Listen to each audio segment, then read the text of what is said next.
วันนี้เราจะมาทำเรือดำน้ำกันนะคะ วัสดุก็คือมีขวดพลาสติกมีซองคัตชับแล้วก็มีน้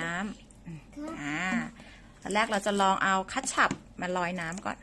เราเลือกอันเฉพาะที่มันลอยน้ำได้นะคะอันไหนที่มันจมเนี่ยมันจะทำซับมารีนไม่ได้โอ้โชคดีจังเลยอะอันนี้มันลอยหมดเลยอะดิซิอันนี้ทำซับมารีนได้หมดเลยอะบางอันมันจะจมน้ำค่ะมันลอยได้เพราะว่าข้างในเนี่ยเขาซีลไม่ดีมันมีก๊าซออกซิเจนยังเหลืออยู่ข้างในอันนี้มันจะทำซับมารีนได้เนี่ยเสร็จแล้วเราก็เอาน้ำเนี่ยใส่ขวดแล้วก็เอาซองคัตชับเนี่ยใส่เข้าไปแล้วเราก็กดงี้เดี๋ยวแม่จะทำมายากลให้ดูนะ1 2 3อับดุลกดเลยตุ้งเนี่ยมันจะลงมาข้างล่างแบบบีบแน่นๆเลยค่ะพอเราปล่อยปั๊บเนี่ยมันก็จะขึ้นมาเหมือนเรือดำน้ำเนี่ยบีบเป็น pressure ไงบีบให้มัน pressure แบบแรงๆมันก็จะดันมันลงไปแล้วก็ปล่อยพอเราคลายมันก็จะเด้งขึ้นมาอย่างนี้เนี่ยซับมารีน